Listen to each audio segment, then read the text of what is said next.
I am your anchor, Kian, with WWN. 2021 has been an interesting year for us at Watkins Worldwide News. Stories both bringing up the best of humanity and others showing the worst.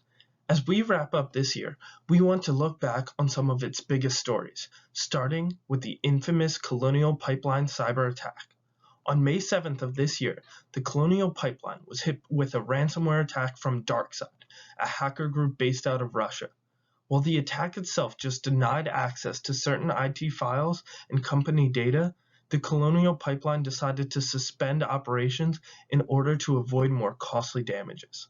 This attack shook the entirety of the eastern seaboard of the United States. People scrambled to stock up on gas before prices rose, and they did indeed rise. Gas prices topped $3 for the first time since May of 2014. The biggest problem was not the prices, though, as countless stations across many eastern states saw massive gas shortages. Many governors declared states of emergency to address the seriousness of the problem American citizens were facing. While eventually the crisis passed and we once again had reliable access to gasoline, this attack showed vulnerable weaknesses in American infrastructure. Today, WWWN will do a deep dive story into what exactly occurred in May of this year, looking into the background of the attack, how the ransomware worked, the consequences from the hack, and more. Stay tuned as we cut to our investigator, Kian, with more. Thanks, Kian. Now, to understand the Colonial Pipeline attack, we must first look into a couple facets on the background of the hack. Gasoline is one of the most used natural resources in this country. Our daily lives depend on the production and sale of gasoline for individual and resource transportation. The Colonial Pipeline serviced about 45% of all fuel consumed on the East Coast. An interruption in this sector of the economy would cause catastrophic financial damage. The United States citizens were not DarkSide's main target, though. In a statement released, they apologized for inconvenience to the citizens and explained they purely wanted a $5 million ransom from the Colonial Pipeline Company. The sum may not be significant to the company, but it represented on a failure of their part to protect their pipeline. This attack also had a significant political aspect to it as well. DarkSide is based entirely out of Russia. With no ties to the Russian government being found, there are some who still believe this attack is connected in a long string of cybersecurity challenges between the Russians and Americans. Many in American politics blame the Russian government for allowing this hacker group to operate out of their country. While the Cold War may have long since passed, America and Russia have been locked in a technological struggle since the end of World War II. Only time will tell if this attack was a direct result of this feud or an unconnected event. In total, there are many economical and political ideas to consider while investigating this attack. We must keep this in mind as we move forward through the segment. Our resident cybersecurity expert, Kian, will now brief you on exactly how a ransomware attack of this scale is pulled off. Hello and welcome to the technology branch of WWWN. I am Kian, Chief Security Consultant, and I was tasked with looking into exactly how this ransomware attack was completed. This attack started long before May of 2021. Sometime previously, a batch of passwords was stolen through a different group of hackers on the dark web. This data breach included passwords pertaining to the operations of the Colonial Pipeline. These credentials allowed DarkSide to gain an initial foothold within the systems of the company. Then, on May 6th of 2021, the attack was launched. Using stolen passwords and VPN software, DarkSide launched further data theft attacks that familiarized themselves with the cybersecurity they were facing. Then, on May 7th, the true attack was unleashed. Using the stolen passwords and a legacy VPN system acquired the previous day, DarkSide appeared to the Colonial Pipeline systems as an internal authorized user. From there, they encrypted thousands of critical IT and operational data files the company relied on for day-to-day tasks. The company then acted immediately and shut down all services for the pipeline. Within hours, they paid the $5 million ransom in Bitcoin.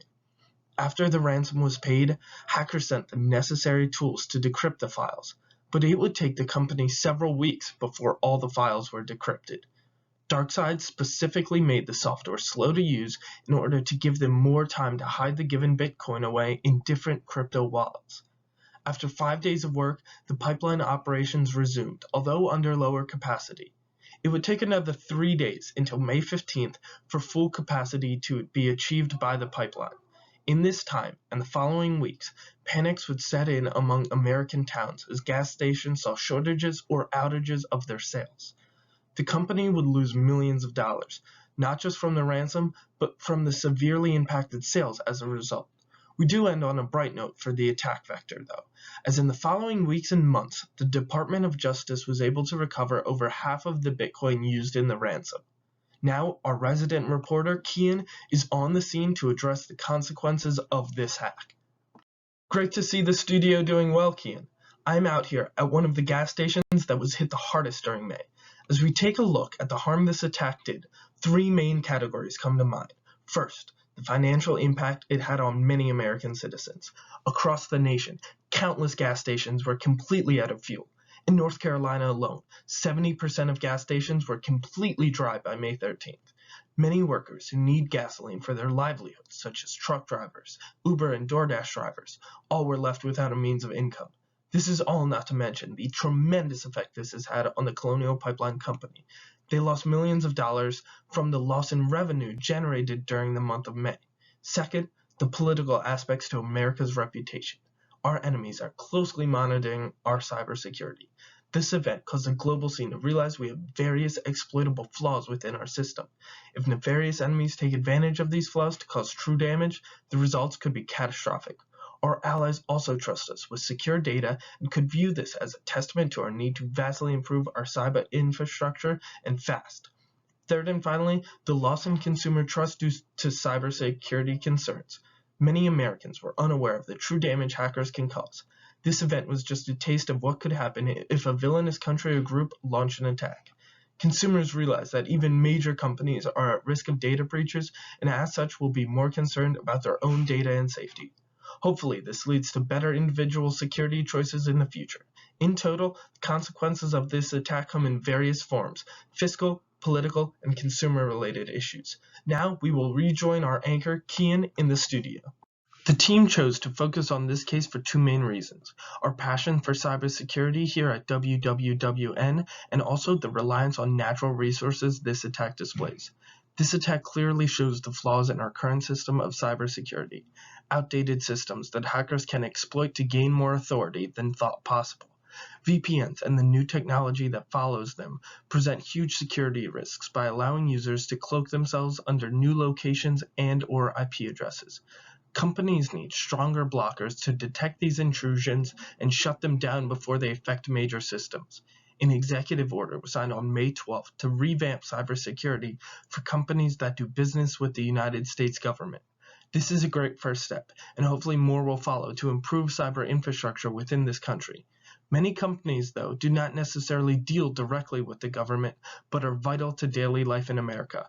Hopefully, through further individual or government action, these companies will put into place modern cybersecurity solutions. Studying this attack also clearly shows the reliance we have on a small number of natural resources. The panic as gas became harder and harder to find showed how heavily it props up our economy. Many waited in line for hours or started hoarding the gas to sell back to others. In any event, there's a need to diversify which resources we use and what companies produce them in order to keep the economy functioning even after a collapse in one resources. The Colonial Pipeline attack clearly shows us the struggles of modern cybersecurity as well as resource management. In conclusion, there are many things we can draw from the Colonial Pipeline attack. First, there is a real need for comprehensive cybersecurity update in this country. Many companies do not have the means to counter cyber attacks. Also, passwords, like the one used in this attack, need to be tracked and updated when leaked online to the dark web. Our dependence on fossil fuels not only harms our environment, but can lead to attacks like this one being exponentially more harmful. We need to work towards a diversification of resources so that American citizens don't panic if such an attack is successful again. This would also stop potential attacks from exploiting the country through future ransomware attacks. As we evolve our security systems, attacks will also evolve. DarkSide and groups like them will continue to attempt to extort others lacking security firmware.